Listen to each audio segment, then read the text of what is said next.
Alright, you bastards, this is Some-Belgian-prepper, and today I'm gonna talk about ways to see further as a prepper, whether they are improvised or tools in which situation you will use them. So, before we do that, if you're interested in the detective stories, there will be a link in the description to my book called Bloody Crosses. It's in Dutch, so if you're interested, take a look, I would say. So, as a prepper, it's very important to see further away. Why? To gain information. Knowledge is power. So you can see threats from far away. You can see if there are blockades or some a bridge is broken or a tunnel is flooded or there is some hostile activity further away or the best route to go on a bug out. There are so many reasons why you want to see further away to analyze what's further ahead. So there are several ways that you can do this, and we're going to from small to big. So yeah, first of all, I want to recommend is uh, keep your vision improved. So how do you improve your vision? Just keep your how do you say this your nourishment in order. So like get your vitamins.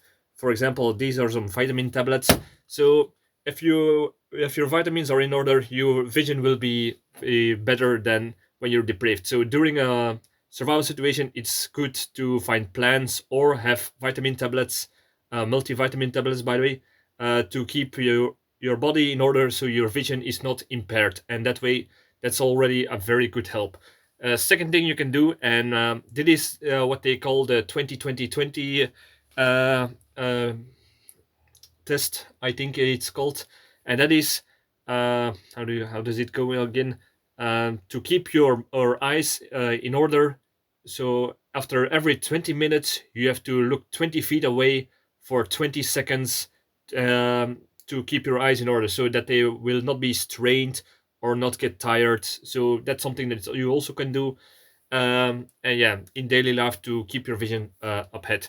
So improvised ways to look further away. I know this will sound a little bit ridiculous to some people, and it's very minimal, but it's something that could help, and that is just the pinhole effect. So cover your eye, make a hole with your other hand, and you will not see further away, but will be able to put more focus on what you're trying to analyze from what you can see. So you will not be distracted, because some people are easily distracted from something that happens around them.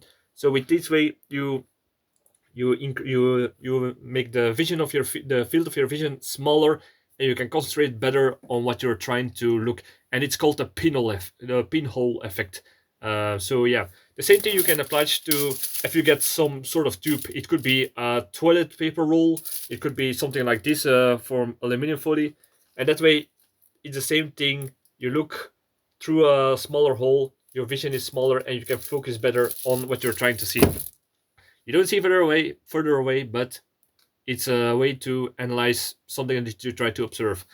The next best thing you can do is, if you have smartphones, usually smartphones have a very good camera. This is not a smartphone, by the way, because I'm filming with my smartphone, so I cannot show you the smartphone while I'm filming with the smartphone myself.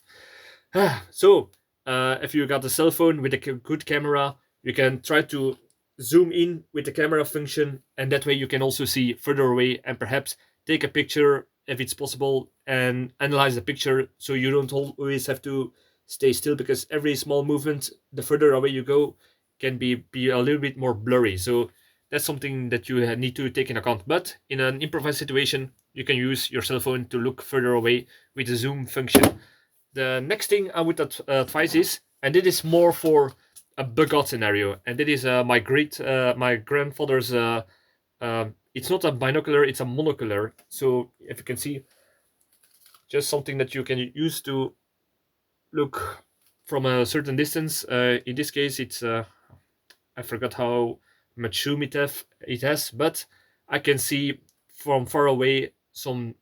I can see persons from far away and analyze if they are a threat or not. I can see roads with this from far away. So it's not the best one, but it's a very decent one. And I would advise to advise you to get a decent one, because there are so many plastic garbage monoculars on the market. But this is from the old times, and it's perhaps a little bit heavier, but it's still light, small, compact. You can put it in something like this. You can put this into your bug out bag, or your EDC if you need to, or in your car. But it's something small you can see further away. Not the furthest, but it's better than nothing. And it's very lightweight, like I said. So for your bug out and EDC, I would advise to get something small like this. The next best thing, and this is the middle ground, I would say. This is also my grandfather's binoculars. So this one has a zoom of 8 times 50. So yeah, it is you can see further away with this. You can even see the surface of the moon with this. But yeah, it's a decent binocular. I would say if you're going to spend onto a binocular, it can cost a little bit, because, like I said, there's plastic garbage things.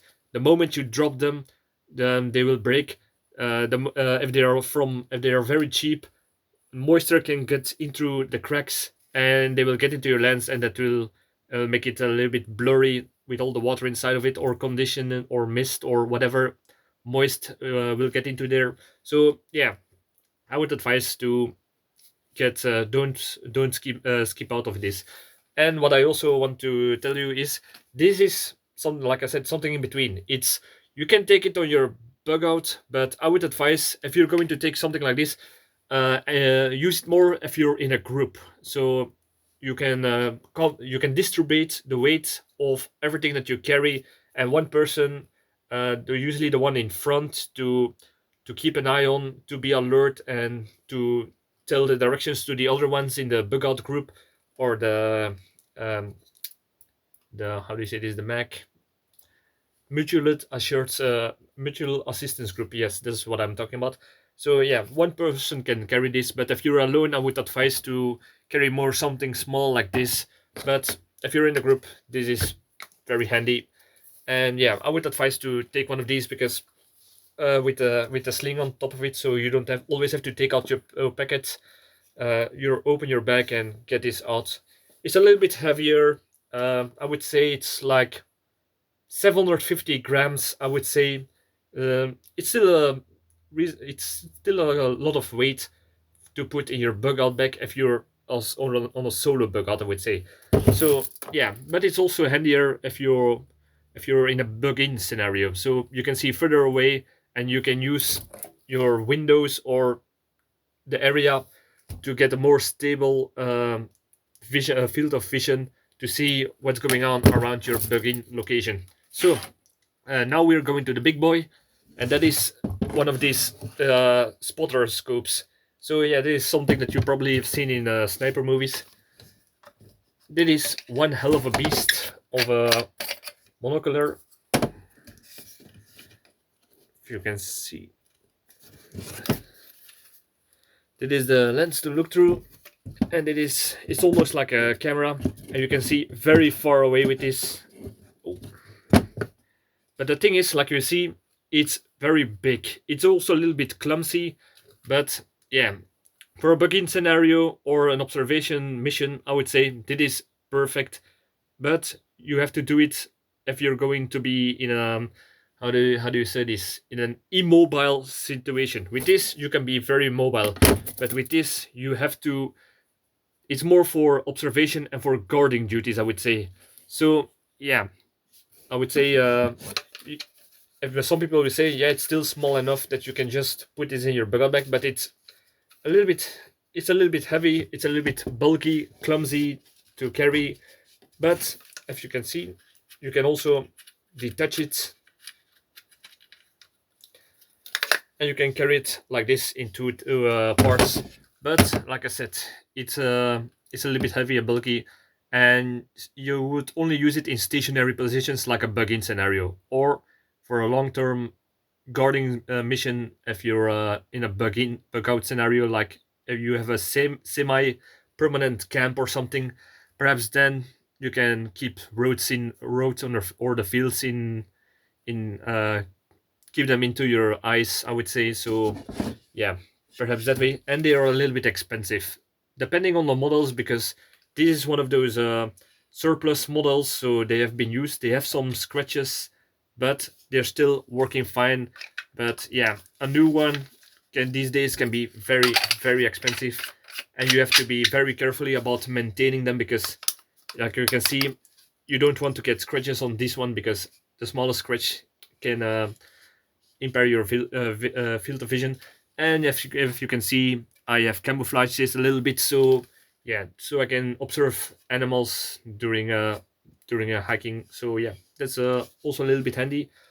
So I hope this video gave you some options on how to look further away and gave you some ideas, and like, subscribe, all that good stuff, and see you in the next video. Cheers.